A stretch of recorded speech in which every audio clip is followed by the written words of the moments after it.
হিসাব। কেউ কামাই খেত না, ইবাদতে মাথা ঠুকে আল্লাহর ভয়ে কাঁদত নিরন্তর। মরার পরে বুঝবে মানুষ কবর কত ভয়ঙ্কর। মরার পরে বুঝবে মানুষ কবর কত ভয়ঙ্কর। মানুষ যদি দেখত কারো কবরের আযাব, নিজে তখন মিলাইতো তার জীবনের হিসাব। কেউ খারাপ পথে যেত না, হারাম কামাই খেত না, ইবাদতে মাথা ঠুকে আল্লাহর ভয়ে কাঁদত নিরন্তর। মরার পরে বুঝবে মানুষ কবর কত ভয়ঙ্কর। মরার পরে বুঝবে মানুষ কবর কত ভয়ঙ্কর। কল্পনাতে দেখত যদি শেষ বিচারের দিন, আল্লাহ ছাড়া এক বিন্দু কাউরির কাছে হইত না কেউ ঋণ। পুলসে রাতের কঠিন সময় দেখত যদি আরো, আল্লাহ ছাড়া উপাসনা করত না আর কারো। কেউ খারাপ পথে যেত না, হারাম কামাই খেত না, ইবাদতে মাথা ঠুকে আল্লাহর ভয়ে কাঁদত নিরন্তর। মরার পরে বুঝবে মানুষ কবর কত ভয়ঙ্কর। মরার পরে বুঝবে মানুষ কবর কত ভয়ঙ্কর। জাহান্নামের আগুন যদি কাউকে ছুঁয়ে দিত, তওবা পড়তে পড়তে মানুষ বেহুশ হয়ে যেত। জান্নাতের সুখ শান্তি একটু দেখা পেলে, নেকি জমা করত তারা পাপের কথা ভুলে। কেউ খারাপ পথে যেত না, হারাম কামাই খেত না, ইবাদতে মাথা ঠুকে আল্লাহর ভয়ে কাঁদত নিরন্তর। মরার পরে বুঝবে মানুষ কবর কত ভয়ঙ্কর। মরার পরে বুঝবে মানুষ কবর কত ভয়ঙ্কর। মানুষ যদি দেখত কারো কবরের আযাব, নিজে তখন মিলাইতো তার জীবনের হিসাব। কেউ খারাপ পথে যেত না, হারাম কামাই খেত না, ইবাদতে মাথা ঠুকে আল্লাহর ভয়ে কাঁদত নিরন্তর। মরার পরে বুঝবে মানুষ কবর কত ভয়ঙ্কর। মরার পরে বুঝবে মানুষ কবর কত ভয়ঙ্কর।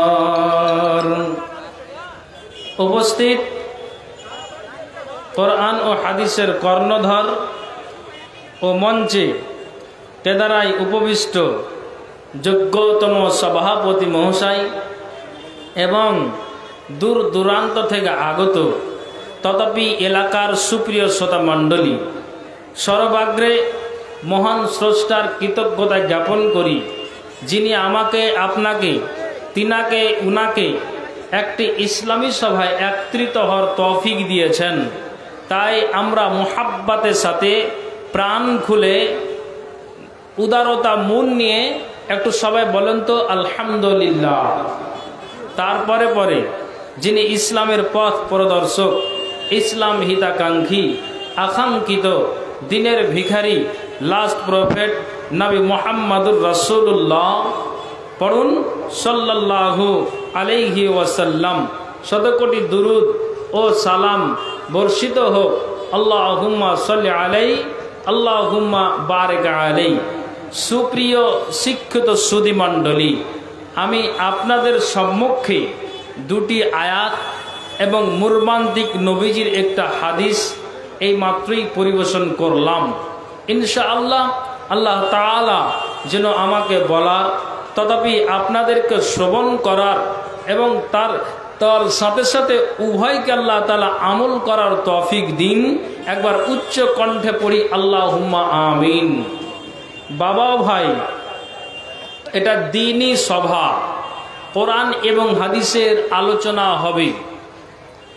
মাশাআল্লাহ, আপনাদের এখানে আমি হাজির হতে পেরেছি। যদিও গ্রামকে জানি চিনি, তবে জলসার জন্য এই জায়গাটা আমি আজকে নতুন। অনেকে চেনেন, অনেকে আমি কাউরির কাছে অজানাও এখনো পর্যন্ত আছি।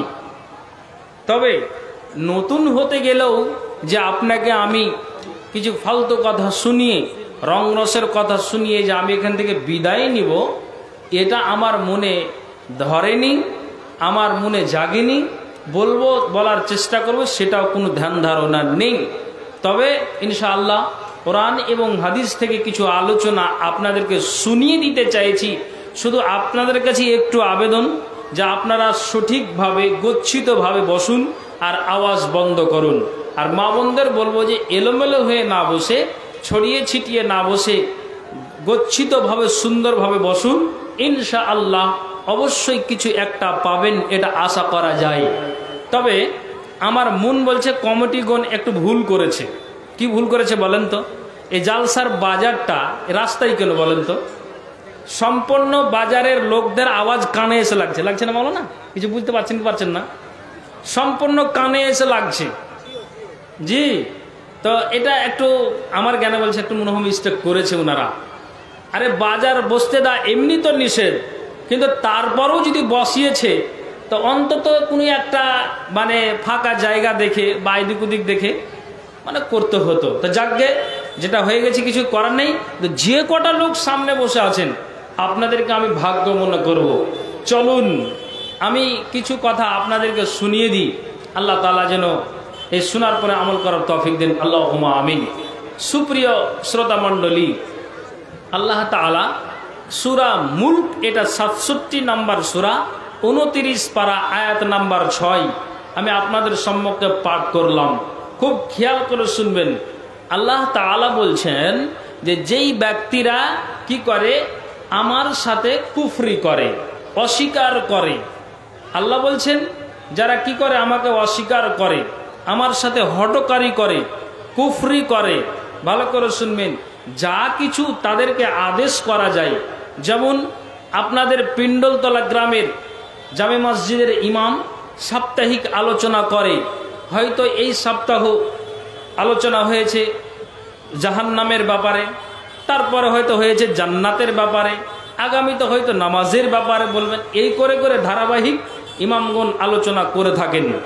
আচ্ছা, এটা তো সাপ্তাহিক জুমার দিনে আলোচনা, জালসা জুলুসে ওলামার মুখ থেকে আমরা শুনতে পাই। এটাও বড় বড় সেমিনার সম্মেলন হয়। তাহলে আপনি বলুন যে কোনটা আমার আর আপনার অজানা আছে? কোনটা অজানা আছে? কোনোটাই তো অজানা নেই। কিন্তু আমরা এই দুর্বল কঙ্কাল ইমান নিয়ে বসবাস করি। আমাদের মন চাইছে শুনতে যাচ্ছি বা শুনি, কিন্তু সেটাকে যে আমলে বাস্তবায়ন করব সেটা আমাদের দ্বারা দিয়ে হচ্ছে না। তার কারণ যে এখনো পর্যন্ত ইমান আমাদের বুকে জায়গা পায়নি। তার কারণ ভাইজান, আল্লাহ তাআলা এটা বলতে চাইলেন যে যারা আমার সাথে কুফরি করবে, আমার সাথে আল্লাহ তাআলা বলছেন যে তাদের জন্য কি হবে, আযাব ও জাহান্নাম। ওদেরকে আমি আমার কঠিন যন্ত্রণাদায়ক মানে জাহান্নাম খানাতে আমি তাদেরকে গ্রেফতার করব। আপনি মনে করছেন কি জাহান্নামে আমি নামাজ না পড়ার কারণে, রমজান মাসের সিয়াম পালন না করার কারণে, আল্লাহ আমাকে অর্থ দিয়েছে দান খায়রাত না করার কারণে, জাকাত না আদায় করার কারণে জাহান্নামে দিবে তো কি চলে যাব? তা আপনি এটা সহজ ভাবছেন যে এই জাহান্নাম খানাতে আমাকে যেতে হবে? আল্লাহ বলছেন ওয়াবিসাল মাসির, এটা অত্যন্ত জঘন্য নোংরা জায়গা, এত জঘন্য এত নোংরা জায়গা। তা আপনি কি একটু আখিরাতটাকে বলে ভাবছেন? বলুন, বসে বসে কি আপনি ভাবছেন যে এটা জাহান্নাম আছে, কঠিন ভয়াবহ দিন, 50,000 বছর একটা দিন হবে? তা আপনি সারা দিনের ভিতরে কি একবারও আপনি ভাবছেন?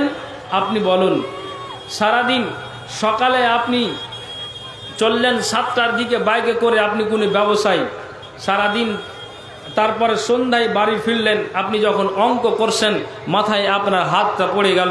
বলছে কেন পড়লো? এই জন্য যে আজকে ব্যবসাতে আমার লাভ হলো না লস হলো, এটাই তো চিন্তা। সারা দিনের ব্যবসাটাতে যদি আপনার লস আর লাভে গালে হাত আর মুখে হাত পড়ে যায়, তাহলে দিন আর রাত আমি আর আপনি আল্লাহর বিধানকে উল্টো করে যাচ্ছি, আল্লাহর আইনকে উল্লঙ্ঘন করে যাচ্ছি। তাহলে আপনি বলুন ওই কঠিন জায়গাতে আর নোংরা নামক জায়গাতে কি করে বাস করতে পারেন? আপনি সহজই ভেবে নিলেন করি না তো জাহান্নামে যেতে হবে, তো আবার ফের কি, কতটা কঠিন একটু মগজে কি এটা খেয়াল করেছেন ভাইজান? একটু ধৈর্য ধরুন, ইনশাআল্লাহ অবশ্যই কিছু একটা পাবেন।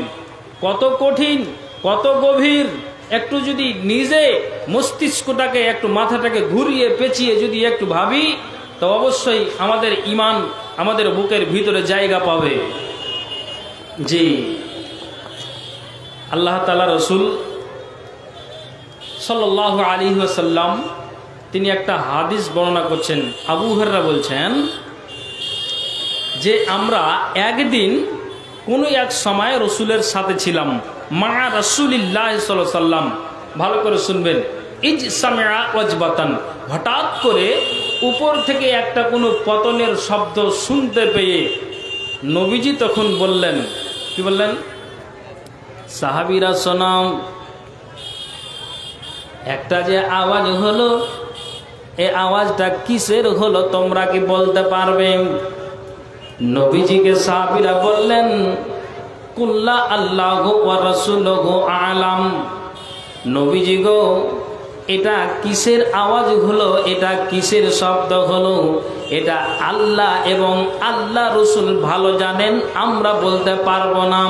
কেননা একটা যে আওয়াজ হলো, এটা আওয়াজটা কিসের হলো? অনেক সময় রাস্তায় গাড়ি চলতে চলতে টায়ার বাস্ট হয়ে যায়, এত জোরে আওয়াজ হয়, পার্শ্বে যদি কোনো মানুষ থেকে যায় তাহলে কিন্তু ওই আওয়াজটার কারণে মনে হয় কানের পর্দাটা ফেলে যায়। কিন্তু নবীজি বললেন যে এটা একটা বিকট আওয়াজ হলো, তা আওয়াজটা কিসের তোমরা কি বলতে পারবে? সাহাবীরা শুধালেন যে এটা আল্লাহ এবং আল্লাহ রসুল ভালো জানেন নবীজি গো, এ আওয়াজের ব্যাপারে আমরা বলতে পারবো না।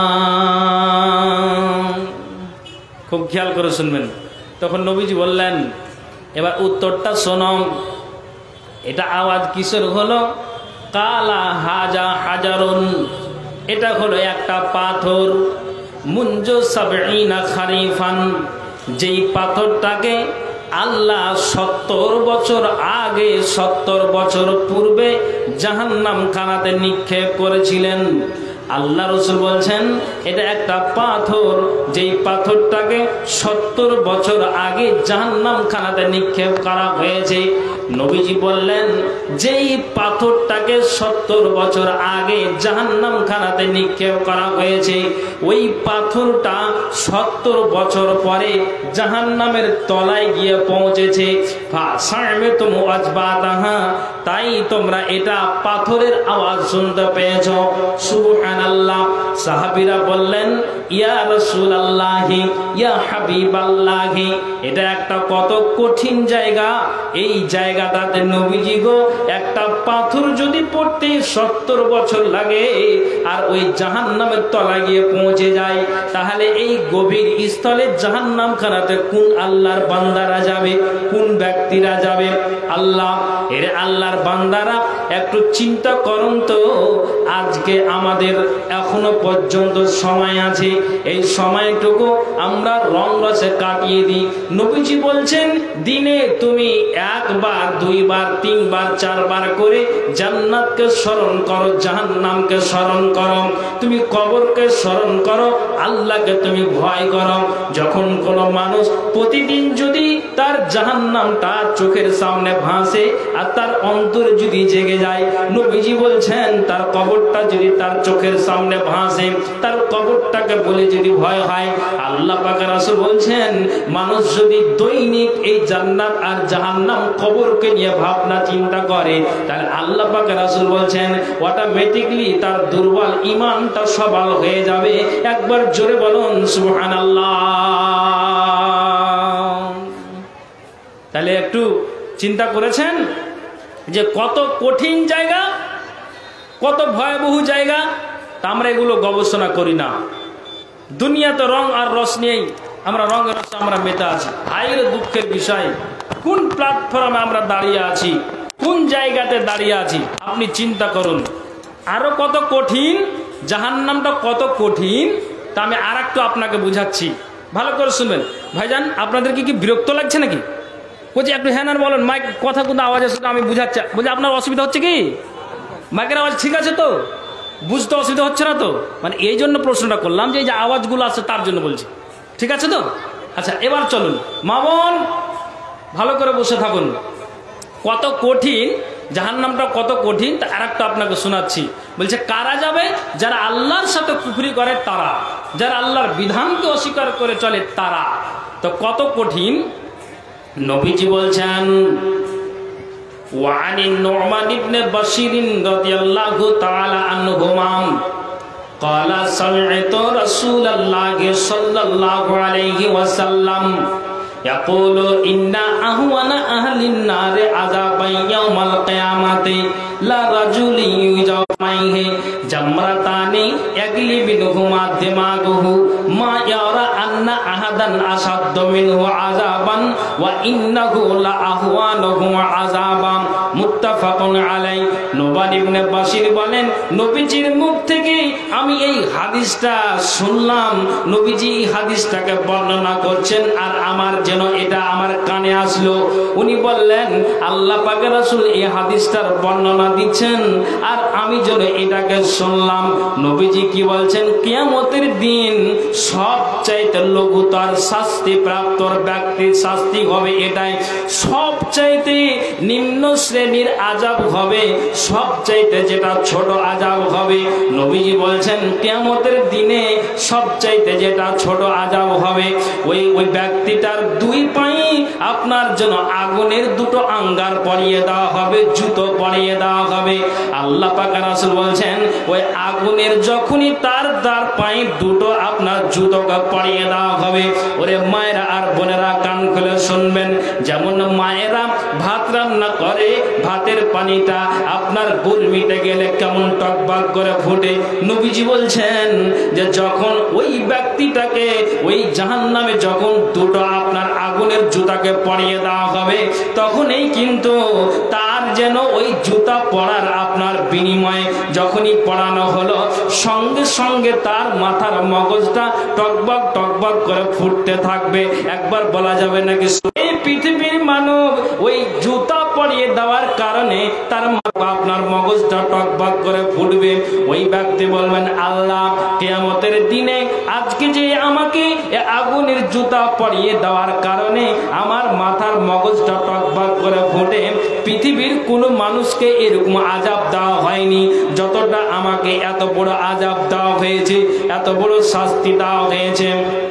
নবীজি বলেছেন না না না, কিয়ামতের দিনে সব চাইতে যদি নিম্ন শ্রেণীর আযাব থাকে তাহলে এটাই আযাব কিয়ামতের দিন আছে। একবার বলেন সুবহানাল্লাহ। ভাইজান তাহলে কত কঠিন এই 50,000 বছরের দিনে আমাদেরকে, যারা আমাদের আমলটা যদি সঠিক না হয়, যার যেরকম আমল সেইভাবে আমাদের জীবনটা মানে সেইভাবে আমাদের শাস্তি পেতে হবে। পৃথিবীর মানুষ আপনি চিন্তা করে দেখুন। আচ্ছা আপনি বলুন, আপনাকে যদি জিজ্ঞেস করি ভাই আপনার ডেট অফ বার্থ কত, জন্ম তারিখটা বলেন, আপনি বলবেন মৌলভী সাহেব কি আর বলবো, বাবা মার অঙ্কতে হিসাবে আমার বয়সটা তো মানে 60+ হয়ে গিয়েছে। ওকে যদি ওই বুড়ো মানুষটাকে ভাইকে দাদুকে জিজ্ঞেস করছি আচ্ছা আপনি কি নামাজ পড়েন, তারপরেও বলছে যে আমি কোন দিন জুমার নামাজ পড়েছি আমারই খেয়াল নাই। আল্লাহু আকবার। এরকম মানুষ আছে না? না একটু হ্যাঁ না বলবেন কি আপনারা? আছে। বয়স কত? 60+। আপনি ভালো করে শুনবেন, দুনিয়ার মোহে পড়ে আছে, দুনিয়ার সম্পদে পড়ে আছে। আমাদের অঞ্চলের একটা মানুষের কথা বলছি, এত আমার সাথে খাতির বন্ধুত্ব ছিল, বেচারা 35 থেকে 36 বছর বয়সে ওই বেচারা মারা গিয়েছে। তো ওকে যতবারই দেখা হতো কুমারগঞ্জ স্ট্যান্ডে, তখন বলছে নামাজ কি ধরেছ? বলছে বয়স তো এখনো পড়ে আছে মৌলভী সাহেব। কি কথা আপনি বলছেন, অথচ আমার কাছের মানুষ। তারপরও দেখি সকালে ওকে মানে হেদায়েতের কথা বললাম, ওকে কোরআন হাদিসের আলোচনা বললাম, আর বইকালে দেখছি যে মদের ভাটিতে বোতল নিয়ে খালি আছে। তাহলে লোকটা কতটা মানে দুনিয়ার মোহে পড়ে আখেরাতটাকে ভুলেছে। আহা, কোনো খেয়াল নেই। নবীজি বলছেন মানুষ যখন মারা যাবে তখন টেরটা পাবে, বুঝতে পারবে। আল্লাহ পাকের রাসূল বলছেন দুনিয়ার মানুষ তোমরা কান খুলে শোনো, তোমাদেরকে জানিয়ে দেওয়া হচ্ছে। নবীজি বলছেন আন আব্দুল্লাহ ইবনে উমর قال قال رسول الله صلى الله عليه وسلم إن أحدكم إذا مات ورزع عليه مقعده بالغداة والعشي إن كان من أهل الجنة فمن أهل الجنة وإن كان من أهل النار فمن أهل النار। ইবনে উমর বলছেন রাসূল সাল্লাল্লাহু আলাইহি ওয়াসাল্লাম বলছেন তোমাদের মধ্যে যখন কোনো ব্যক্তি মারা যায়, এর পিণ্ডল তারা গ্রামের মা আর বোনেরা, বাবা ও ভাইরা একটু কান খুলে শুনবেন তো। ঠিক নবীজি বলছেন এখন ওই লোকটার 60+ হয়েছে, তারপর যখন তাকে বলা হয় তখনও বলছে এখনো আমার আয়ু আছে মৌলভী সাহেব, আমি জানের পারওয়া করি না, আমি কিছুরির পারওয়া করি না, এখন আমার সময় আছে। কিন্তু ওই লোকটা 37 বছরের মাথায় এখন কবরে ঘুমিয়ে আছে, নমাজের ধার ধারেনি, রোজার ধার ধারেনি, ডাইরেক্টলি রমজান মাসে সে মদের বোতল নিয়ে আপনার মানুষের সামনে ওপেন পান করেছে। সুবহানাল্লাহ, এই বেচারা কবরে। নবীজি বলছেন যখন ওই মানুষটাকে মাইয়াতটাকে সুন্দর করে গোসল দেওয়ার পরে, কাফনটাকে পরিয়ে দেওয়ার পরে, আবার যখন ওই 4 জন 6 জন যখন খাটলিটা কাঁধে করে আর নিয়ে যায়, আবার জানাজা পড়িয়ে দেওয়ার পরে যখন ওই মাইয়াতটাকে তার আপনার আসল ঠিকানা কবরে যখন শুইয়ে দেওয়া হয়, আল্লাহ পাক রাসূল বলছেন মানুষ যখন পিঠ ঘুরা দিবে, মানুষ যখন নিজের বাড়ির দিকে যাবে, আল্লাহ পাক রাসূল বলছেন যদি ওই ব্যক্তিটা 3টা প্রশ্নের জবাব যদি সঠিকভাবে দিতে পারে তাহলে স্থান হয়ে গেল, কবরে পাস হলো, তার মানে আখিরাতে ব্যক্তিটা পাস করবে। আর যদি ওই 3টা প্রশ্নের জবাব যদি তার দ্বারা দিয়ে অসম্ভব হয় তাহলে জেনে নিতে হবে যে ওই ব্যক্তিটা কিয়ামত পর্যন্ত তার কবরে শাস্তি চলতেই থাকবে। আমি এই হাদিসটাকে পাঠ করেছি, এই কথাটি বলার একমাত্র উদ্দেশ্য হলো নবীজি বলছেন যে ওই মানুষ আপনার ওই মাইয়াতটাকে কবরে যে আপনার শুয়ে আছে, প্রতিদিন সকালে আর সন্ধ্যাতে ওই কবরবাসীকে তার আসল স্থানটি দেখানো হয়, তার স্থায়ী স্থানটি দেখানো হয়। নবীজি বলছেন ইনকানা মিন আহলিল জান্নাতে ফামিন আহলিল জান্নাতে, যদি সে জান্নাতি হয় তাহলে আকাশ থেকে দরজা খুলে দিয়ে তাকে বলা হয় এই দেখো তোমার সুখময় স্থানখানা, তুমি আল্লাহর তুমি সঠিকভাবে ইবাদত করেছো, নামাজ পড়েছো, রমজান মাসের সিয়ামকে তুমি পালন করেছো, এই দেখো তোমার এইটা হলো আসল স্থান, তুমি কবরে যে শান্তিতে এখন ঘুমিয়ে আছো। নবীজি বলছেন সকাল আর সন্ধ্যাতে, প্রতিদিন সকাল আর সন্ধ্যাতে ওই কবরবাসীকে যেই কবরের 3টা প্রশ্নের উত্তর দিতে পেরেছে, সকাল আর সন্ধ্যা তার সামনে জান্নাতটাকে পেশ করা হয়, আর ফারিস্তারা বলবে এটা হলো তোমার আসল স্থান, আল্লাহ তাআলা কিয়ামতের দিন তোমাকে সুখময় স্থান কানাকে ভরে দিবেন। নবীজি বলছেন ওয়া ইন কানা মিন আহলিন নারে ফামিন আহলিন নারে, কিন্তু যদি লোকটা জাহান্নামী হয় তাহলে কিন্তু সকাল সন্ধ্যা তাকে জাহান্নামের আগুন দেখে তাকে কিন্তু আতঙ্কিত করা হয়। ফেরেশতারা বলবে এরে পাপিষ্টি রূহ, এরে আল্লাহর অপবিত্র বান্দা, শুনে নাও কবরে তো তোমার শাস্তি চলছে, কিন্তু কিয়ামতের দিনে তোমাকে এই কঠিন জায়গাটাতে আসতে হবে। নবীজি বলছেন জান্নাতবাসীকে সকাল সন্ধ্যা তার আপনার সুকুমার স্থান দেখানো হয়, আর জাহান্নামী ওই পাপী লোককে তার স্থায়ী জাহান্নামটা দেখানো হয়। নবীজি বলে দিয়েছেন জান্নাতবাসীরা ওই জান্নাতখানা দেখার পরে তাদের জন্য আনন্দ উল্লাসটা দ্বিগুণ বেড়ে যায়, আর জন্য তারা হাসি খুশিতে হয়ে যায়। আর ওই ওই পাপিষ্টি বান্দা যখন সকালে জাহান্নামকে একবার দেখবে আর বিকালে একবার জাহান্নামকে দেখবে, তো নবীজি বলছেন ওই কবরের ভিতরে আপনার জন্য আওয়াজ চিৎকার করে কান্না করতে থাকবে, আল্লাহ দুনিয়াতে আমি ধনের সম্পদ, আমি ধনের মোহে পড়ে, আমি আমার সন্তানের মোহে পড়ে, ওরে আপনার সম্পদের মোহে পড়ে আখিরাতটাকে ভুলেছিলাম, কবরটাকে ভুলেছিলাম। হায় আল্লাহ, এখন তো কবরে যা হচ্ছে, কিন্তু এখন আমি যে এই কঠিন জায়গাটা সকাল সন্ধ্যাতে পেশ করা হচ্ছে, আল্লাহ কিভাবে জানি না। এই বলে ওই পাপিষ্টি বান্দা আপনার জন্য কবরে আতঙ্কিত হবে আর চিৎকার করতে থাকবে। ভাইজান, তাহলে আমরা কোন জায়গায় দাঁড়িয়ে আছি একটু চিন্তা করুন। কোরআন আর হাদিসের কথাগুলো শুনে একটু ভাবনা করুন যে হ্যাঁ, আমরা দিন আর রাত আমাদের কিভাবে কাটছে, একটু চিন্তা ভাবনা করুন। পৃথিবীর মানুষ ভালো করে শুনবেন, কত কঠিন হবে হাসরের দিনটা। এই যে আমরা 60 বছর 70 বছর এমনি সময়টাকে কাটিয়ে দিচ্ছি, তরুণ যুবক বয়সটাতে আমরা ফালতু করে কাটিয়ে দিচ্ছি, কাজে লাগাই না। ভালো করে শুনবেন, রাসূল কি বলছেন? ওয়ান আদি ইবনে হাতিবিন রাদিয়াল্লাহু তাআলা আনহু قال রাসূলুল্লাহ সাল্লাল্লাহু আলাইহি ওয়াসাল্লাম, আদি ইবনে হাতিম থেকে বর্ণিত, নবীজি বলছেন, মা মিনকুম মিন আহাদিন ইল্লা সায়াকাল্লামু রাব্বাহু লাইসা বাইনাহু ওয়া বাইনাহু তারজুমানুন। পৃথিবীর মানব, নবীজি বলছেন, এর দুনিয়ার মানুষ, আল্লাহ তাআলা কিয়ামতের দিন বান্দার সাথে কথা বলবেন, লাইসা বাইনাহু ওয়া বাইনাহু তারজুমানুন। আল্লাহ বান্দা কথা বলবেন, কিন্তু মাঝখানে কোনো দোভাষী থাকবে না, কোনো পর্দা থাকবে না। যেমন মায়েরা পূর্ব দিকে বসে আছেন, সামনে একটা কাপড়টাকে আপনার জন্য আটকে দেওয়া হয়েছে, এটা একটা পর্দা।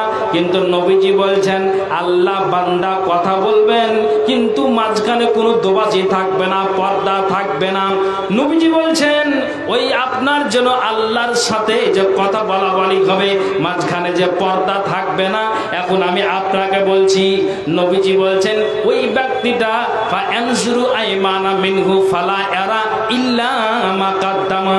ওই ব্যক্তিটা যখন ডান দিকে তাকাবে, তখন দেখবে তার পূর্বে পাঠানো আমল, আমি কোন আমল করে এসেছি। ওয়ায়ানজুরু আসআমা মিনহু ফালা ইয়ারা ইল্লা মা কাদ্দামা। যখন সে আবার বাম দিকে তাকাবে, তখন দেখবে যে আমার পূর্বে পাঠানো আমল ব্যতীত আর ব্যক্তিরা কিছুই দেখতে পাবে না। হায় আল্লাহ, বাম দিকে তাকাবে, পূর্বে পাঠানো আমল ব্যতীত কিছুই দেখতে পাবে না। বাম দিকে তাকাবে, পূর্বে পাঠানো আমল ব্যতীত আর কিছুই দেখতে পাবে না।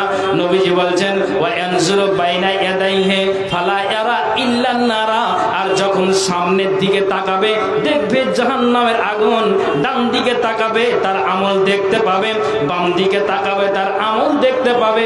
সামনের দিকে যখন তার নজর যাবে, তখন কিন্তু আর জাহান্নামের আগুন সে তা আপনার চোখের সামনে ভেসে আসবে।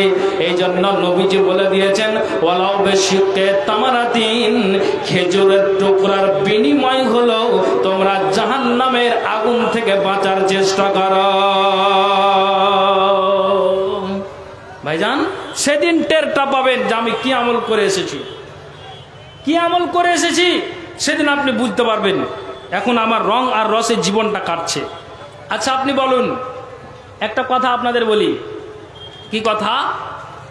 একটু হ্যাঁ না বলবেন, আপনাদের অসুবিধা হচ্ছে না তো? একটু কথা বলবেন। নবীজির আল্লাহ তাআলার জীবনের আগের পরের গুনাহ মোচন করেছেন, হ্যাঁ না একটু বলবেন। নবীজির গুনাহ আছে কি? কথা বলেন না যে ভাই, গুনাহ নাই।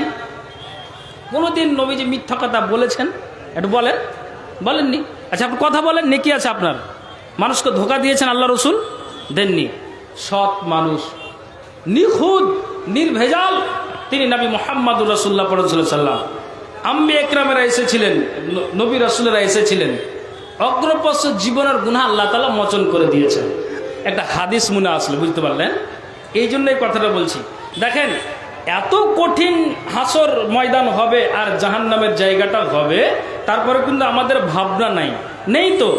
কিন্তু এবার আপনাকে বলি, আব্দুল্লাহ ইবনে শিখর বলছেন কালা আতাইতু রাসূলুল্লাহি সাল্লাল্লাহু আলাইহি ওয়াসাল্লাম, আমি নবীজির কাছে আসলাম, নবীজির দরবারে আসলাম। ওই মতো অবস্থায় ওহুয়া ইউসাল্লি, নবীজিকে দেখছি নবীজি যেন বুকে হাত বেঁধে নামাজরত অবস্থায় আছেন। ঠিক আব্দুল্লাহ ইবনে শিখর বলছেন আমি ওই মতো অবস্থাতে আসলাম, নবীজি নামাজ পড়ছেন, আর আমি নামাজরত অবস্থাতে নবীজিকে দেখে আমি পিছন দিকে সরে একটু দাঁড়িয়ে গেলাম। ওয়াহুয়া ইউসাল্লি আজিজুন কা আজিজিল মিরজাল বিনাল বকাব, রাসূলের কথা বলছেন আব্দুল্লাহ ইবনে শিখর। নবীজি যে নামাজ পড়ছেন, মা বোনেরা রান্না করতে গেলে কেমন যেন আপনার ভাতের পানিটা আওয়াজ করে, টকবাক করে ফুটে, গ্যাস সিলিন্ডারের আগুনটা কেমন আওয়াজ হয়, চুলার আওয়াজ, আপনার আগুনটা সিলিন্ডার আওয়াজটা কেমন হয়, তেমনি যেন আব্দুল্লাহ ইবনে শিখর বলছেন নবীজি নামাজ পড়ছেন এটা ঠিক আছে, কিন্তু আল্লাহ রসুলের পেট থেকে আল্লাহর ভয়ে ওই ফুটন্ত পানির মতো স স শব্দ বের হচ্ছে। এখন আপনাকে আমি বলি, যে নবীজির জীবনের গুনাহকে আল্লাহ মোচন করে দিয়েছেন, এই মানুষটার যদি আল্লাহর ভয়ে যদি এইভাবে কান্নাকাটি করে, চিন্তা করে দেখুন তো, তার পেটটা আপনার যেন আল্লাহর ভয়ে তার পেট দিয়ে যদি শব্দ বের হয়, এর পাপী গুনাহগার মানুষেরা আমরা কোন জায়গাতে দাঁড়িয়ে আছি, কোন প্ল্যাটফর্মে দাঁড়িয়ে আছি একটু চিন্তা করেন তো। এই জন্য নবীজি বলছেন এর পিণ্ডল তোরা গ্রামের মা আর বোনেরা, বাবা ভাইয়েরা, তোমরা এই সময়টাকে অপচয় নষ্ট না করে, সামনে এই আমাদের পশ্চিমবঙ্গতে বিধানসভা আছে, পঞ্চায়েত আসবে, তারপরে এমপি ভোট আসবে। আপনার গ্রামের কথা বলছি না, মানুষেরা রাত আর দিন নিমকে ঘুমকে হারাম করে দেয়, কোন দলের লোক কোন বাড়িতে ঢুকে যায় বলেন, এরকম হচ্ছে কি হচ্ছে না? সারা রাতটা পার করে দেয়। এটা তোমাকে শয়তান তোমাকে বাহবা দেয়, ভালোবাসা দেয়। শুনে রাখো, এর পিণ্ডল তোরা গ্রামের মা আর বোনেরা, বাবা ভাইয়েরা, রাসূল বলছেন শুনে রাখো, কোন মানুষ যদি ওয়ান আবি হুরায়রা রাদিয়াল্লাহু তাআলা আনহু قال قال رسول الله সাল্লাল্লাহু আলাইহি ওয়াসাল্লাম, আবু হুরায়রা থেকে বর্ণিত, নবীজি বলছেন লা ইয়ালজুন্নারা রাজুলুন বাকা মিন খাশিয়াতিল্লাহ। আল্লাহ পাকের রাসূল বলছেন দুনিয়ার মানুষ, তুমি দুনিয়ার জন্য রাতটা অতিবাহিত করে দিতে পারো, দুনিয়ার মানুষ তুমি দুনিয়ার সাথে দিন আর রাতকে তুমি ঘুমটাকে হারাম করে দিতে তুমি পারো, কিন্তু নবীজি বলছেন শুনে রাখো, গভীর নিশিতে উঠে গিয়ে তুমি আল্লাহর ভয়ে কাঁদো, মাবুদ রে আল্লাহ আমি পাপ করেছি, ভুল করেছি, জীবনে আল্লাহ আর অন্যায় কাজে যাব না, আল্লাহ এই রাত্রিটাতে জেগেছি, পশু পাখি পৃথিবীর সমস্ত মানুষেরা ঘুমিয়ে আছে, শুধু আপনাকে পাওয়ার জন্য আল্লাহ গো। নবীজি বলছেন যদি ওই মানুষটার চোখ দিয়ে এক ফোঁটা জল যদি আল্লাহর ভয় বেরিয়ে যায়, তাহলে নবীজি বলছেন লা ইয়ালজুন্নারা রাজুলুন বাকা মিন খাশিয়াতিল্লাহ। আল্লাহ পাক রাসূল বলছেন যেই ব্যক্তিরা আল্লাহর ভয়ে কেঁদেছে, ওই ব্যক্তিটাকে জাহান্নামের আগুন স্পর্শ করবে না। একবার জোরে বলুন সুবহানাল্লাহ। জি ভাইজান, আপনি ভাবুন আর চিন্তা করুন যে আমার সময়টা কিভাবে যাচ্ছে, আমার দিনটা কিভাবে যাচ্ছে, কতটা কঠিন জায়গা, কতটা ভয়াবহ জায়গা। রাসূল বলছেন যে শুনে রাখো, ওই দিন এতটা একটা কঠিন দিন, কিন্তু আমরা সেই দিনটাকে স্মরণ করছি না, জাহান্নাম বলে আমাদের কোনো খেয়ালই নেই। রাসূল বলছেন যে জাহান্নামে কারা যাবে, জান্নাতে কারা যাবে। আল্লাহ রাসূল সাল্লাল্লাহু আলাইহি সাল্লাম হাদিসে উল্লেখ করে দিয়েছেন, এটাও আবু হুরায়রা থেকে হাদিসটি বর্ণিত, ভালো করে শুনবেন। নবীজি বলেছেন কালা ইহতাজ্জাতিল জান্নাতু ওয়ান নার, জান্নাত এবং জাহান্নাম তারা যেন আপোষে যেন ঝগড়া করবে, বিবাদ করবে, জান্নাত আর জাহান্নাম। ঠিক জান্নাত বলবে ফি যুআফাইন নাসি ওয়া মাসাকিনহিম, জান্নাত বলবে আমার আমার আমার যেন আমার ঘরে আমার স্থানে কে জায়গা পাবে?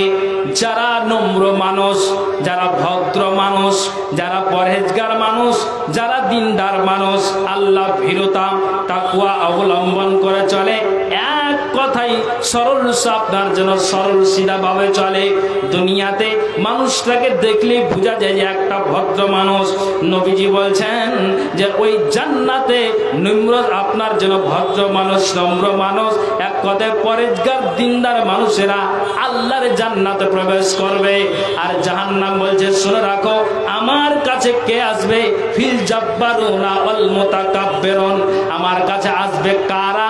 আল্লাহ পাক রাসূল বলেন যারা সৈরাচারী, যারা বিবাদকারী, যারা একবারে দুনিয়াতে ফাসিক, যারা ফাজির, যারা ভিত্তিহীন, যারা চরিত্রহীন কথা বলে, যারা নোংরা কথা বলে, আখিরাতকে পারোয়া করে না, জাহান্নামকে বলে সে পারোয়া করে না, কবরকে ভয় করে না, আল্লাহর তার ভিতরে যেন অন্তরে ভয় নাই। নবীজি বলছেন যে ওই অহংকারী সৈরাচারী ব্যক্তিরা আল্লাহর জাহান্নাম খানাতে প্রবেশ করবেন। এইভাবে জান্নাত জাহান্নাম ঝগড়া করবে। ফাকাযাল্লাহু বাইনাহুমা, আল্লাহ তাআলা জান্নাত জাহান্নামের মধ্যে ফয়সালা দিবেন। এই জান্নাত তোমাকে বলা হচ্ছে ফাকালাতিল জান্নাত ইন্নাকিল জান্নাতা রাহমাতি আরহামু বিকা মান আশাউ, এরে আমার জান্নাত তুমি হলে আমার রহমত, তোমাকে দিয়ে কাকে ভরে দিতে হবে, তোমাকে দিয়ে জান্নাতটা কাকে দিয়ে পূরণ করে দিতে হবে, এই দায়িত্বটা আমার। খবরদার তোমরা এইভাবে এক অপরের তর্কে জড়াতে যেও না। তারপর বলা হবে এরে আমার জাহান্নাম তুমি হলে আমার কঠিন জায়গা, কঠিন ভয়াবহ জায়গা, তো তোমার জাহান্নামটাকে কাকে দিয়ে ভরে দিতে হবে সেই দায়িত্বটা আমার। ওয়ালে কুল্লিকুমা আলা মিলউহা, উভয়কে ভরে দেওয়ার দায়িত্বটা আমার। খবরদার তোমরা আপসে ঝগড়া করতে যেও না। নবীজি অন্য হাদিসে বলেছেন যে শুনে রাখো, উসামা থেকে হাদিসটি বর্ণিত, রাসূল সাল্লাল্লাহু আলাইহি সাল্লাম বলছেন, উনি বলছেন আল্লাহ পাক রাসূল মেরাজের রজনীতে তিনি জান্নাতের দরজাতে দাঁড়ালেন। কালা কুনতু আলা বাবিল জান্নাতে ফাইজা আম্মাতু মান দাখালা হাল মাসাকিন। নবীজি বলছেন ঠিক মেরাজের রজনীতে আমি জান্নাতের দরজাতে দাঁড়ালাম। তা আমি ওই দরজাতে দাঁড়িয়ে ঠিক আমি গেটের সামনে দাঁড়িয়ে আমি দেখলাম যে যারা একবারে মিসকিন, যারা ফকির, যারা দরিদ্র শ্রেণীর মানুষ, যারা নম্র ভদ্রতা দুনিয়াতে দেখিয়েছে, এই শ্রেণীর মানুষগুলো আল্লাহর জান্নাতে প্রবেশ করছে। এটা আমি দেখলাম। আর একটা কি দেখলাম আমি? ওয়া আন্না আসহাবুল জাদ্দে মাহবুসুনা গায়রাম। নবীজি বলছেন যাদেরকে আল্লাহ মাল দিয়েছে, যাদেরকে আল্লাহ ধন দিয়েছে, এই ধনটা আর মালটাকে আপনার জন্য অপচয় খরচ করেছে, নষ্ট করেছে, আল্লাহর রাস্তাতে ব্যয় করেনি। পিণ্ডলতলা মসজিদের জালসা আলেম ওলামাগণ চেয়েছে, দানের হাতটা বাড়িয়েছে, কিন্তু আপনাকে আপনি গুটিয়ে নিয়ে বাড়ি চলে গিয়েছেন, আপনি হাত বাড়িয়ে দানটা করেননি। এক কথাই আল্লাহ যে আপনাকে ধন দিয়েছে, মাল দিয়েছে, এই মালটাকে আপনি অপচয় নষ্ট করেছেন, আর মালের আপনার জন্য কোনো খেয়াল করেননি। নবীজি বলছেন এই অর্থশালী সম্পদশালী মানুষদেরকে জান্নাতের গেটে আটকানো আছে, এখনো পর্যন্ত তারা পাসপোর্ট ভিসা পায়নি। তারপরে নবীজি বলছেন ওখান থেকে আমি আবার যখন ওয়াকুনতু আলা বাবিন নারে, আমি যখন জাহান্নামের দরজাতে দাঁড়ালাম, আল্লাহ পাক রাসূল বলছেন দাঁড়িয়ে আমি কি দৃশ্য দেখলাম? ফাইজা আম্মাতু মান দাখালা হান্নেসা, আমি ওই জাহান্নামের দরজাতে দাঁড়িয়ে দেখলাম যে ওই জাহান্নামে প্রবেশ করছে কারা? না তো মহিলার দলেরা। ওই মহিলার দলেরা অধিকাংশ নারীরা আল্লাহর জাহান্নাম খানাতে প্রবেশ করছে। ভাইজান আমি এই দৃশ্যটা দেখলাম। কে বলছেন? আল্লাহ পাক রাসূল সাল্লাল্লাহু আলাইহি ওয়াসাল্লাম। পৃথিবীর মানুষ আপনি ভাবুন, চিন্তা করুন যে আজকে যে আমরা এই পৃথিবীর মাটিতে বেঁচে আছি, হায় আল্লাহ আমি আপনাকে বলছি একটা কথা, আমাদের মালদা জেলারই একজন কোনো ব্যক্তির কথা। কি ব্যক্তির কথা? ও বিএসএফের চাকরি পেয়েছিল, তো ওকে বলা হয়েছে সেই গুজরাটে মানে তার স্থান হয়েছিল। তো ওকে বলছে বড় বাবু তোমার দাড়িকে সম্পূর্ণ কেটে দিতে হবে, হেয়ার স্টাইলে থাকতে হবে, যেটা নিয়ম বলছি সে নিয়ম পালন করতে হবে। একজন বড় মাপের আলেমকে ফোন করে জিজ্ঞেস করলো, আমি 5 ওয়াক্ত নামাজ আদায় করি, তারপরও আমি চুপি সারে, কোনো জায়গা কোনো দিন ভালো পাই মন্দ পাই, নামাজটা আদায় করেনি, কিসের কাজ করো? না তো আমি এই কাজ করি। আচ্ছা ঠিক আছে। তো বলছে মাওলানা আফসোসের কথা, দুঃখের কথা যে আমি 65,000 টাকা বেতন পাই। তো একটা আফসোসের কথা মাওলানা, দুনিয়ার সুখ আল্লাহ দিয়ে দিয়েছেন, কিন্তু আখেরাতের সুখটা হলো সবচাইতে বেহতার, অতি উত্তম, ওটাই হলো চিরস্থায়ী জায়গা। আর চিরস্থায়ী জায়গার জন্য আমি যদি ওই জায়গাটাকে সুখের তৈরি করতে না পারি, আর আমি এইভাবে দুনিয়াতে আমি আয় ইনকাম করে আমি আমার ফ্যামিলিকে সুন্দর করে চালিয়ে আমি দুনিয়ার মোহে পড়ে যদি আখেরাতটাকে ভুলে যাই, তাহলে কিন্তু কিয়ামতের দিন বরবাদ হয়ে যাবে মাওলানা। মাওলানা বললেন একটা তোমার উপায়। বলছে কি আপনি বলুন। বলছে কি বলছে? না তো আমি যদি নামাজ আদায় করি তাহলে আমাকে চুপে সারে আদায় করতে হয়, দাড়িটা আমাকে বলা হয়েছে সম্পূর্ণ তোমাকে কেটে দিতে হবে। এই নবীর সুন্নাতকে মাওলানা যখন বলেছে আমার অন্তরে আঘাত এসেছে, এটা আমি ছাড়তে পারি না, মানে এটাকে আমি কেটে দিতে পারি না। যখনই বলেছে আমি ঘরের ভিতর গিয়ে আমি একা একা আমার চোখ দিয়ে জলকে বইয়েছি যে কোন এমন আমি জঞ্জালে আর ঝামেলাতে পড়লাম। চাকরি কতদিন আছে? বলছে চাকরি আমার 2036-এ শেষ হবে। 2036-এর চাকরি আমার শেষ হবে, তাহলে কি করবে? বলছে মাওলানা কোনো উপায়? যে উপায় ভাই আর আমি কিছু বলতে পারছি না, সবচাইতে যেটা আমার পয়েন্ট, যে তোমাকে চাকরি ছেড়ে দিতে হবে যদি তুমি আখিরাতটাকে বানাতে চাও। সুবহানাল্লাহ। আমি যদি লোকটার নাম বলি তো হয়তো অনেকে চিনতে পারবেন, কিন্তু নাম বলবো না। কেন বলবো না? তার কারণ আছে।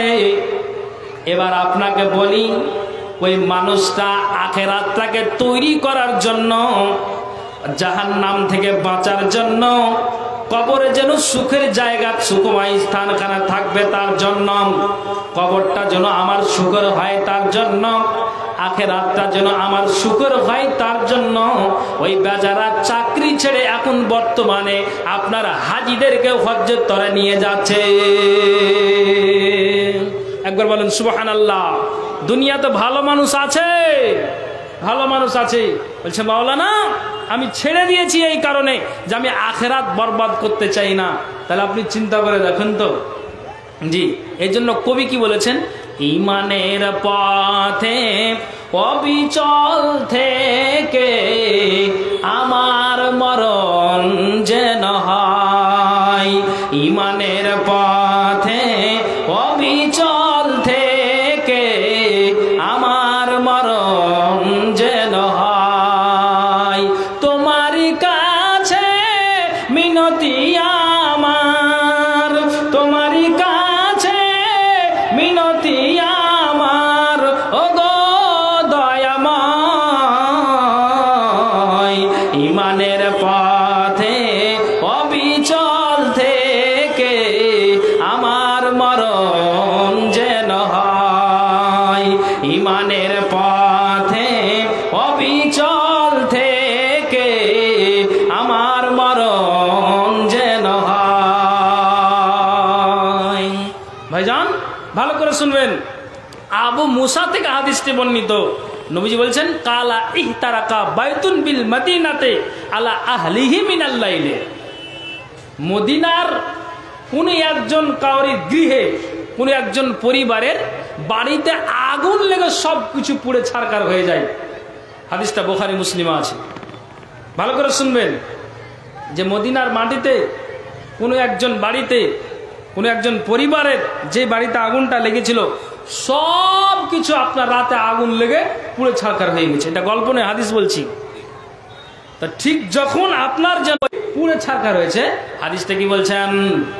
ফালাম্মা হুদ্দিসা রাসূলুল্লাহ সাল্লাল্লাহু আলাইহি ওয়াসাল্লাম, এই বাড়িটা যে পুড়েছে, আগুন লেগে সবকিছু ছারখার হয়েছে, এই কথাটা নবীজির কানে খবর গেল।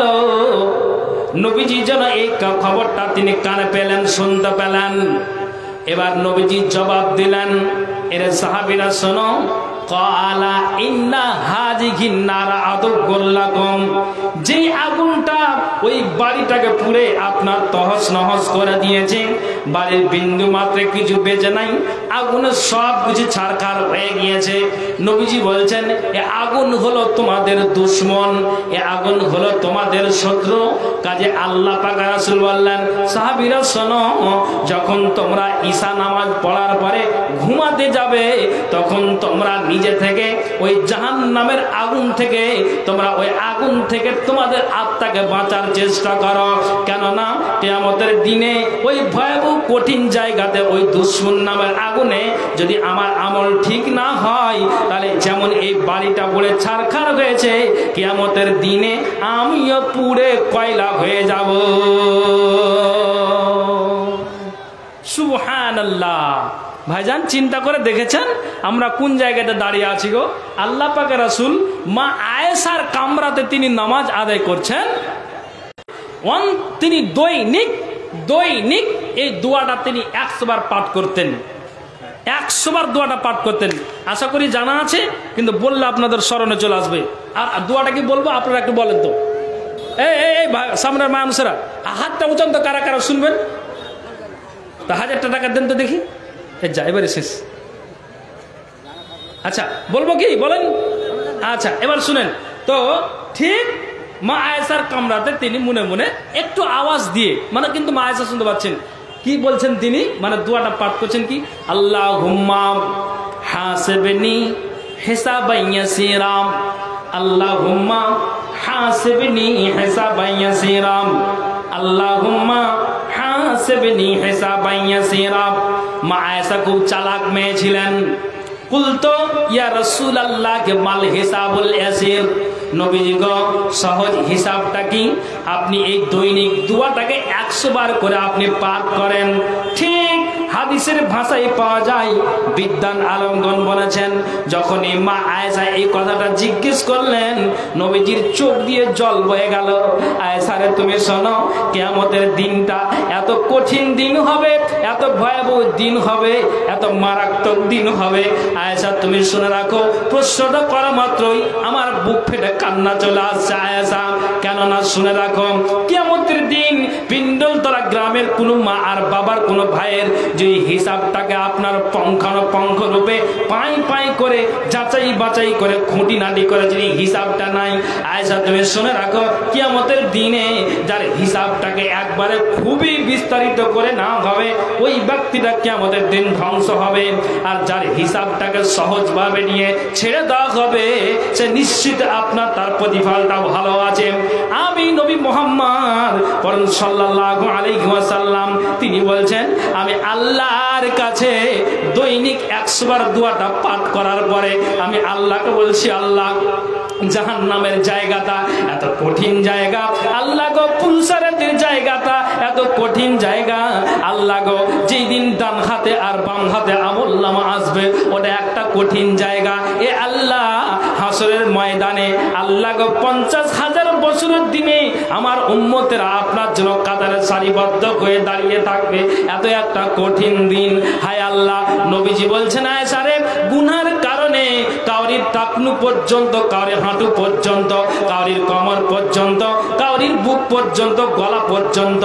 হযরত ওমর রাদিয়াল্লাহু তাআলা আনহু বলছেন, রাসূল সাল্লাল্লাহু আলাইহি ওয়াসাল্লাম বলেছেন, এমন কি কতগুলি মানুষের পাপ হবে, আলা আনসাফে উজনাই হে, ওই আপনার ঘামের সাগরে, ঘামের আপনার যেন ভরে তাদের কানের অর্ধ অংশ পর্যন্ত চলে যাবে।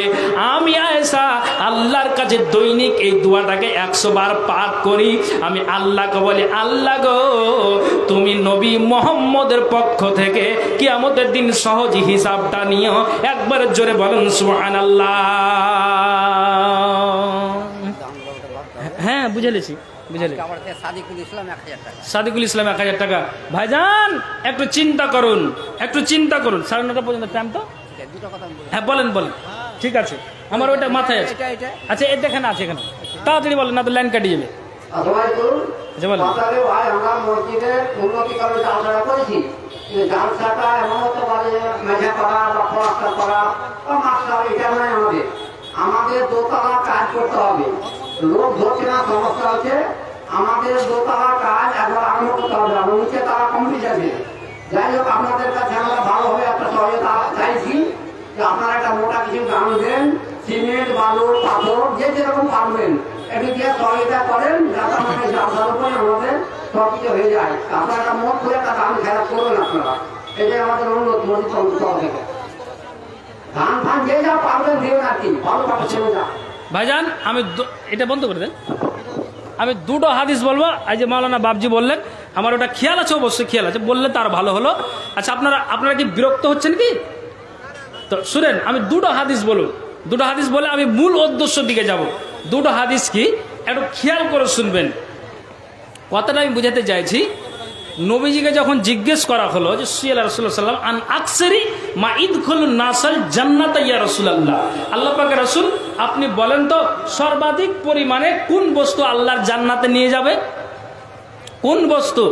তখন নবীজি বললেন কালা তাকওয়াল্লাহি ওয়া হুসনুল খুলুক। নবীজি বললেন যে যদি তোমার পৃথিবীর মাটিতে তুমি যদি তাকওয়া অবলম্বন করে চলতে পারো, এক কথা আল্লাহ ভীরুতা দেখাতে পারো, তোমার ভিতরে আল্লাহর ভয় আছে, তুমি মুমিনের খাতায় আল্লাহর ডায়েরিতে নামটা লিখাতে পেরেছো, নবীজি বলছেন এই তাকওয়া সর্বাধিক পরিমাণে আল্লাহর জান্নাতে নিয়ে যাবে। তারপরে দ্বিতীয় নাম্বারে নবীজি বললেন ওয়া হুসনুল খুলুকে, পৃথিবীর মাটিতে যার চরিত্র ভালো, যার ব্যবহারটা ভালো, যার আখলাক ভালো, এক কথাই নবীজি বলছেন এরে দুনিয়ার মানুষ তোমরা কান খুলে শোনো, আল্লাহ পাক রাসূল বলছেন কোন যদি স্ত্রী নিজের স্বামীর কথা বলে যে আমার স্বামীর ব্যবহার ভালো, সত্যি এটা প্রমাণ, এটা আসলে এই কথা, স্বামীর ব্যবহার ভালো। স্বামী যদি বলে আমার স্ত্রীর ব্যবহারটা ভালো, সত্যি স্ত্রীর ব্যবহারটা ভালো। নবীজি বলছেন তোমার ব্যবহার এতটা উত্তম, এতটা ভালো, পিন্ডল তারা গ্রামের মানুষ তোমার ব্যবহারে সন্তুষ্ট আছে। নবীজি বললেন এই দুই বস্তু তাকওয়া এবং ব্যবহার সর্বাধিক পরিমাণে আল্লাহর জান্নাতে নিয়ে যাবে। আবার নবীজিকে জিজ্ঞেস করা হলো ওয়াসিয়ালা আন আকসিরি মা ইদখুলুন নাসান নারা ইয়া রাসূলুল্লাহ, আল্লাহ পাক রাসূল আপনি বলেন তো সর্বাধিক পরিমাণে কোন বস্তু আল্লাহর জাহান্নাম খানাতে নিয়ে যাবে? নবীজি বলছেন এরে মায়েরা কান খুলে শুনবেন, বাবারা কান খুলে শুনবেন। নবীজি বলছেন কালাল ফাম, নিজের মুখটাকে কন্ট্রোল রাখো, খবরদার মুখ দিয়ে নোংরা কথা বের করিও না, আবর্জনা কথা বের করিও না। মুখ দিয়ে যদি মানুষ আপনার ফাহিশা কথা বের করে, নোংরা কথা বের করে, আপনার অকাত্য ভাষায় গালি দেয়, পাড়া প্রতিবেশীকে গালি দেয়, তোমার মুখের ভাষাতে গ্রামবাসী সন্তুষ্ট নয়। নবীজি বললেন মুখটাকে যদি সামলাতে না পারো তাহলে তোমার এই মুখ তোমাকে জাহান্নাম খানাতে নিয়ে যাবে। দ্বিতীয় নাম্বারে নবীজি বলছেন ওয়াল ফারজ, নিজের ইজ্জত আর নিজের শরমগা, এই লজ্জা স্থানটার হেফাজত রাখো। খবরদার স্বামীরে বিবাহের আগে কোনো অন্য নারীর সাথে তুমি তোমার ইজ্জতটাকে বিলিয়ে দিও না। এর মা বোন তোমার স্বামীর আপনার স্বামীর পূর্বে তোমার ইজ্জতটাকে অপর পুরুষকে তুমি দেখিয়ে দিও না। আল্লাহ পাক রাসূল বলছেন যে মানুষগুলো এই মুখ আর লজ্জা স্থানকে কন্ট্রোল না করতে পারবে, এই দুই বস্তু সর্বাধিক পরিমাণে আল্লাহর জাহান্নাম খানাতে নিয়ে যাবে। জি, তাহলে আমাদেরকে মুখ আর লজ্জা স্থান কন্ট্রোলে রাখতে হবে, যদি না রাখতে পারে তাহলে জাহান্নাম খানাতে নিয়ে যাবে। শেষ একটা হাদিস, যেহেতু আমাকে মাওলানার দায়িত্ব দিয়ে রেখেছেন, কি হাদিসটা ভালো করে শুনবেন। যখন সব কিছু আমি যা কিছু আমল করে গিয়েছি তার উপরেই আমার হিসাবটা হবে। আল্লাহ তাআলা বলেছেন ওমা আনা বিযাল্লামিল লিল আবিদ, আমি বান্দার প্রতি কিঞ্চিত পরিমাণ জুলুম করব না, যা করেছো তার উপরেই তোমাকে জাহান্নামে যেতে হবে, যা করেছো তার উপরেই তোমার হিসাব নিকাশ হবে, একটুও বাড়াবাড়ি হবে না। হাদিসটা আপনাকে শোনাচ্ছি, আবু সাঈদ খুদরি থেকে হাদিসটি বর্ণিত। নবীজি বলছেন যে যখন এজা দাখালা আহলুল জান্নাতে ও আহলুন নারে, যখন জান্নাতীরা হিসাব নিকাশ হয়ে যাওয়ার পরে জান্নাতে চলে যাবে, জাহান্নামীরা যখন জাহান্নামে চলে যাবে, তো রাসূল বলছেন ইউজাউ বিল মাউতে কাআন্নাহু কাবসুন আমলাহুন ফা ইউকাফু আলা সুরে বাইনাল জান্নাতি ওয়ান নারে। তখন যেন জান্নাতীরা জান্নাতে আর তখন ঠিক এই মরণটাকে সাদা কালো মিশ্রিত ভেড়ার আকৃতিতে নিয়ে আসা হবে, জান্নাত জাহান্নামের এক প্রাচীরের মাঝখানে তাকে দাঁড় করা হবে বা রাখা হবে। তখন বলা হবে ফায়ুকালু আহলাল জান্নাতে, এই জান্নাতের অধিবাসীরা হাল তারিফুনা, তোমাদেরকে বলছি তোমরা কে কে চিনতে পারছো? তাহলে ফায়ানজুরুনা, তারা সবাই দেখবে, দেখার পর বলছে হ্যাঁ চিনতে পারছি। বলছে কে এটা? জাহাজাল মাউত, মালাকুল মউত এসে জানখানা কবজ করেছিল, এটা আমাদের মরণ। আবার জাহান্নামীদেরকে জিজ্ঞেস করবে এরে জাহান্নামের অধিবাসী তোমরা কে কে চিনতে পারছো? নবীজির ভাষায় এসেছে ফায়ানসুরুনা, মাথা উঁচু করে তারাও দেখবে, বলবে হাজাল মাউত, এটা হলো আমার মরণ। ঠিক নবীজি বলছেন তখন ওই জান্নাত জাহান্নামের মাঝখানে প্রাচীরের উপর দাঁড় করা আছে, যেমন গরুকে রশি দিয়ে বেঁধে দেওয়া হয়, খাসিকে জবাই করতে গেলে ৩-৪ জন ধরে হাত সুন্দর করে পাকে ধরে তার শরীরকে ধরে শুইয়ে দিয়ে আপনার মুলবি সাহেব তার টুটিতে ছোড়া লাগায়। পৃথিবীর মানব গরুকে জবাই করতে গেলে সুন্দর করে পাকে রশি দিয়ে বেঁধে দিয়ে শরীরটাকে বেঁধে দিয়ে ফেলে দেওয়া হয়, তারপরে টুটিতে ছোড়া লাগানো হয়। আল্লাহ পাক রাসূল বলছেন যে ওই আপনার জন্য মরণটাকে ওই প্রাচীরের উপরে দাঁড় করানো আছে, তাকে শুইয়ে দেওয়া হবে, আর শুইয়ে দিয়ে মরণটাকে জবাই করে দেওয়া হবে। আর বলা হবে এর জান্নাতের অধিবাসী তোমরা শুনো, তোমাদেরকে জানিয়ে দেওয়া হচ্ছে এই যে সুখময় স্থানখানাতে তোমরা এসেছো, তোমাদেরকে জানিয়ে দেওয়া হচ্ছে খুলুদুন বেলা মাউতিন, জান্নাতে চিরস্থায়ী থাকো, তোমাদের আর কোনোদিন মরণ হবে না। জাহান্নামীদেরকে বলা হবে এর জাহান্নামের অধিবাসী তোমরা জাহান্নাম খানাতে চিরস্থায়ী থাকো, খুলুদুন বেলা মাউতিন, তোমাদের আর কোনোদিন মরণ হবে না। হাদিসের ভাষায় পাওয়া যায় যে যখন মরণটাকে জবাই করে দেওয়া হবে তখন যেন আপনার ওই জান্নাতীরা আরো আনন্দ উল্লাসে মেতে যাবে, আল্লাহ গো সুখময় স্থানখানা পেয়েছি, আমাদের মরণ হবে না, চিরস্থায়ী আমরা এখানে থাকবো। আর আপনার জাহান্নামেরা বলবে আল্লাহ এত কষ্টতে আমরা ভুগছি, আল্লাহ গো শাস্তি আমাদের চলতে আছে, আর এই যে দেখলাম স্বয়ং মরণটাকে জবাই করে দেওয়া হলো, আল্লাহ গো আমাদের জাহান্নামে আর মরণ হবে না।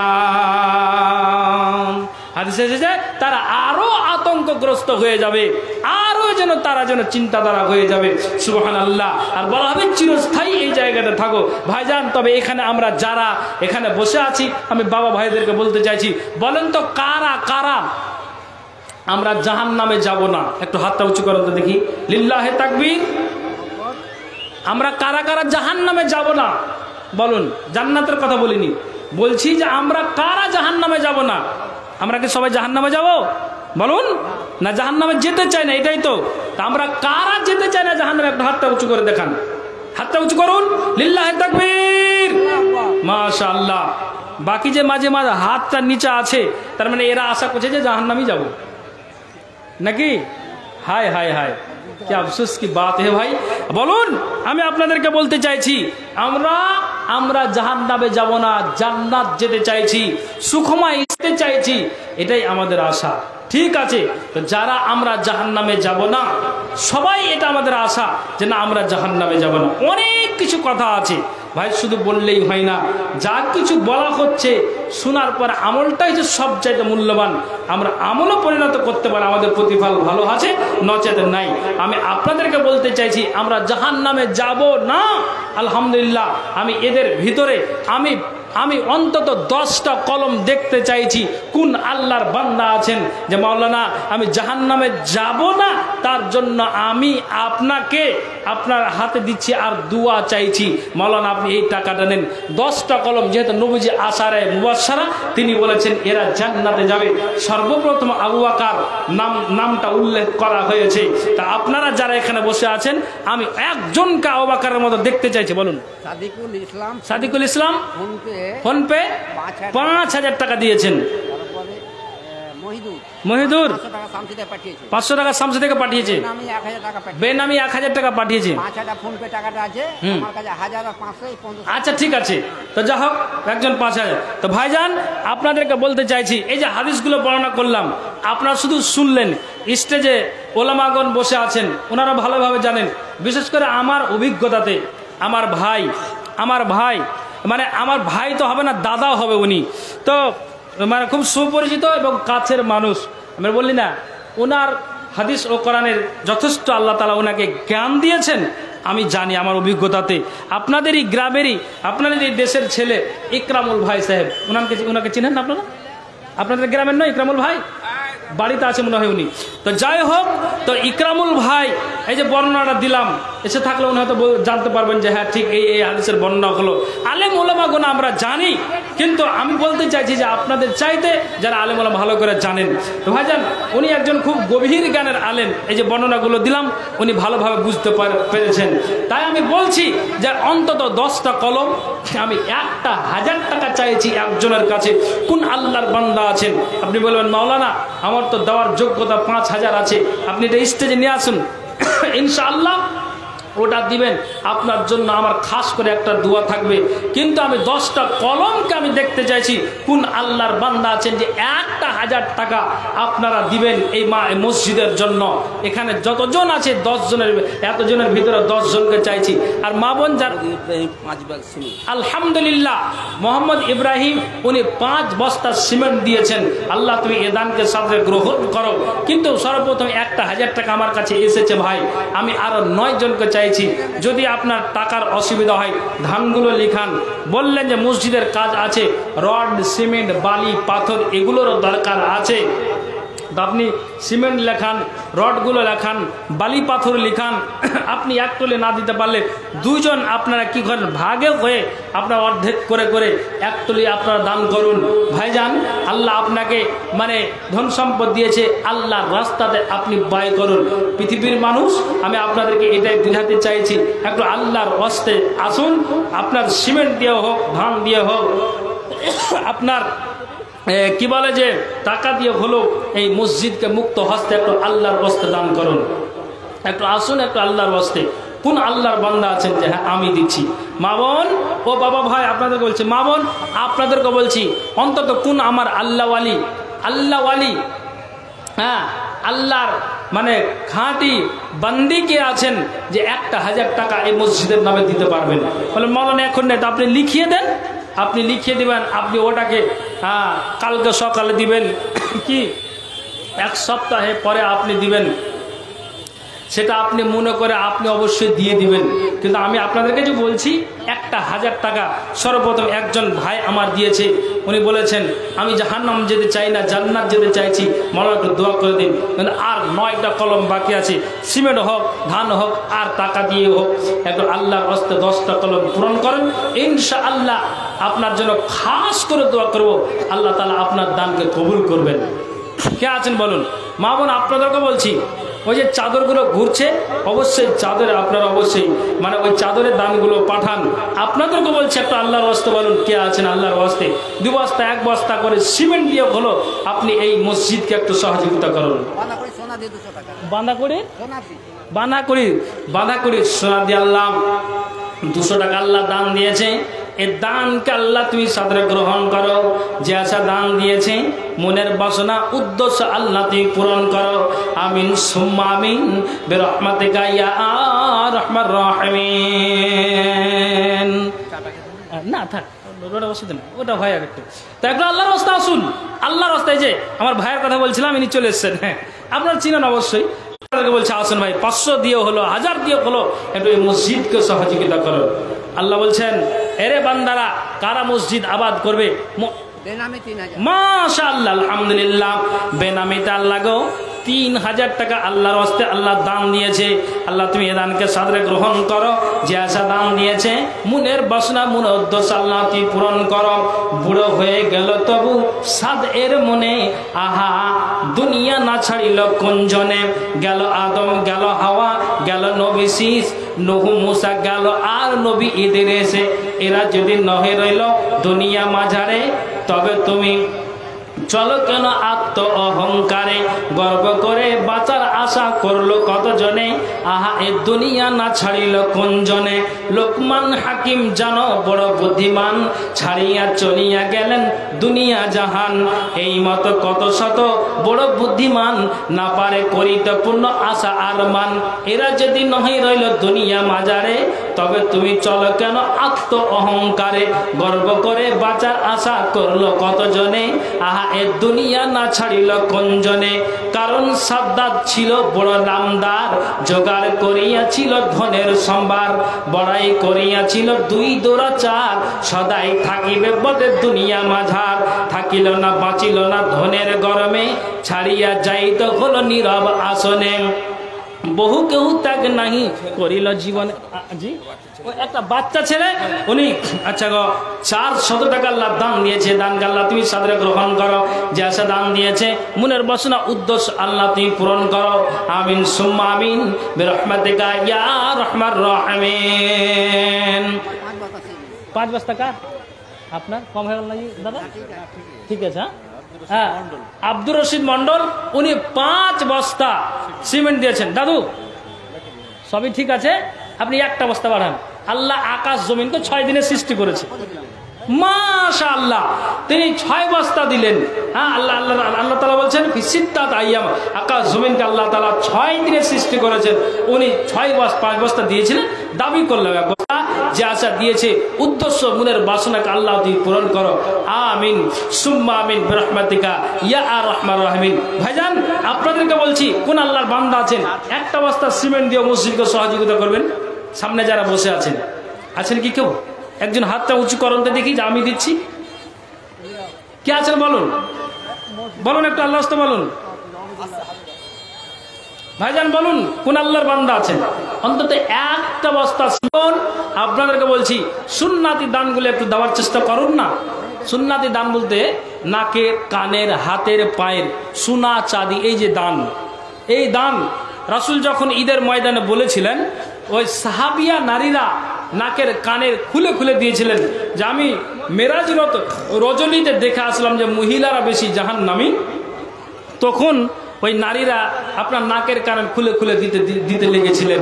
কাজে আমি আপনাদেরকে বলছি যে একটু আল্লাহর ওয়াস্তে মামুন কেমন আছেন যে এই সুন্নতি দানগুলো দিবেন। 1 বস্তা সিমেন্ট 500,000 টাকা দিয়ে এই মসজিদকে সহযোগিতা করবেন। বলুন কোন আল্লাহর বান্দা আছেন একটু এই মসজিদের নামে একটু লিখিয়ে যান। আসুন ভাইজান একটু আল্লাহর ওয়াস্তে এসে মেহেরবানি করে এই মসজিদের নামে একটু আল্লাহর ওয়াস্তে দিয়ে যান। ইনশাআল্লাহ আল্লাহ তাআলা আপনার দানকে কবুল করবেন। ওই যে চাদরগুলো ঘুরছে অবশ্যই চাদরগুলোতে মাবান কেউ একজন আপনারা খালি যাবেন না।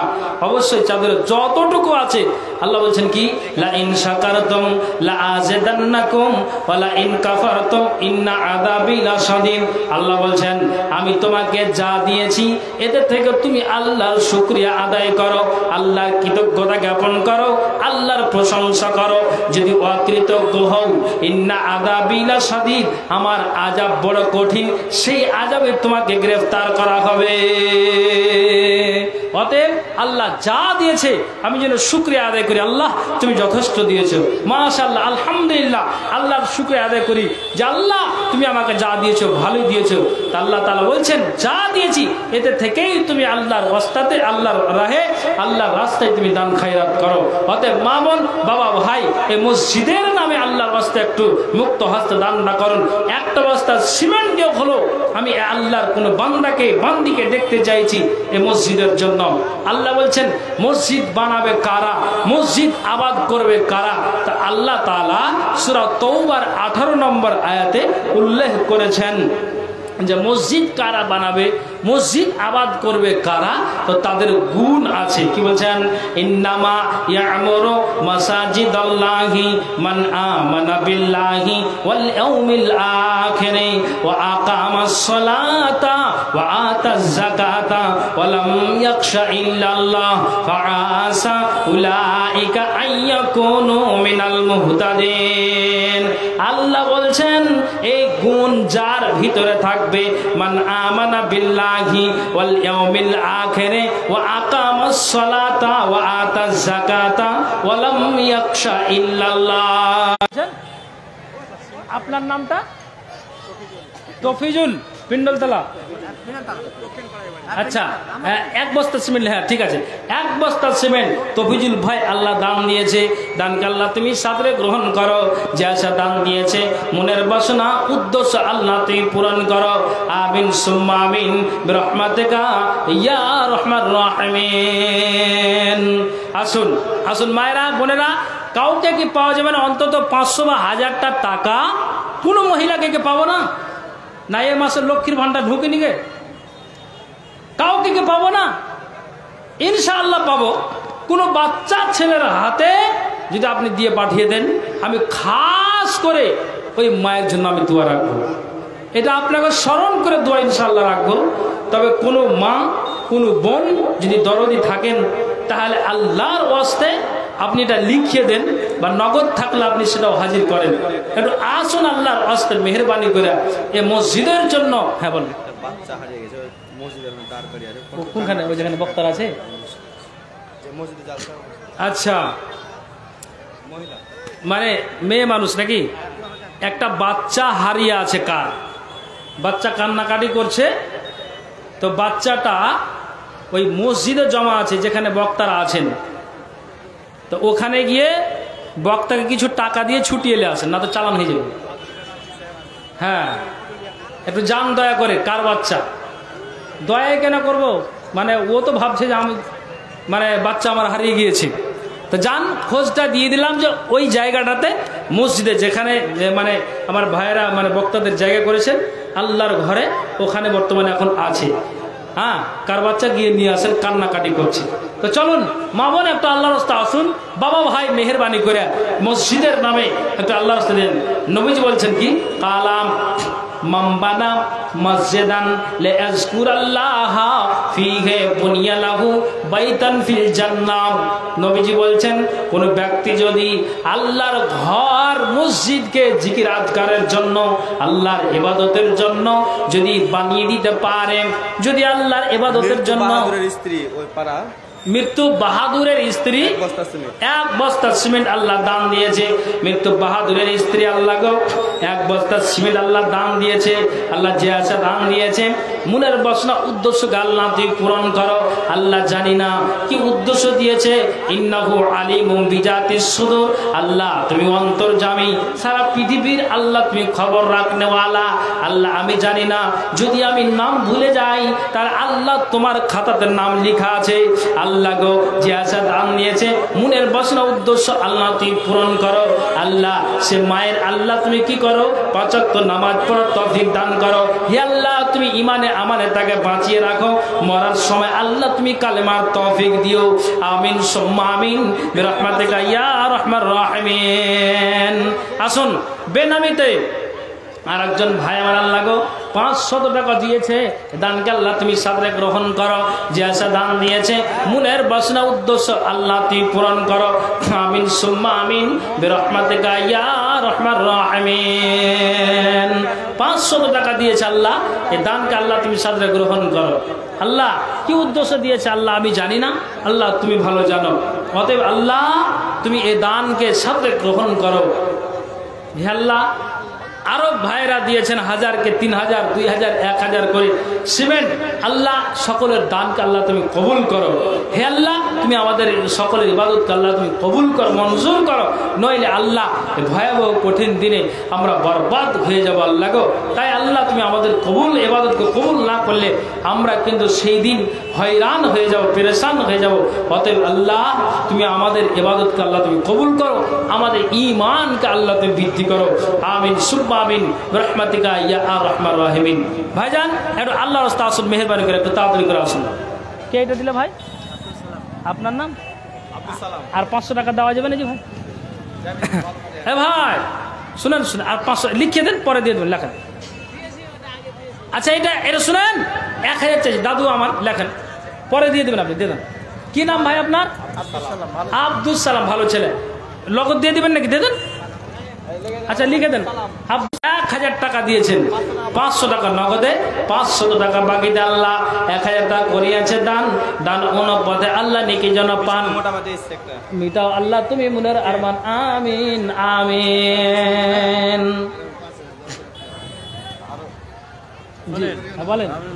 হ্যাঁ জি দাদা, 5,000 টাকা আগে দিয়েছিল, এখানে 5,000। আচ্ছা এটা আমার দাদা, আপনি কিছু বলেন না। দাদা আপনি আমারও দাদা। না, ও আপনি বলেন আমরা ওইভাবে আছি। আচ্ছা দিবেন তো? 5,000 আগে দিয়েছি, এখন আমি 5,000 আমি মুসাফির হিসাবে কিন্তু গুনতি, 3টা ব্যক্তির দোয়া আল্লাহ ফিরাই, কিন্তু তার ভিতরে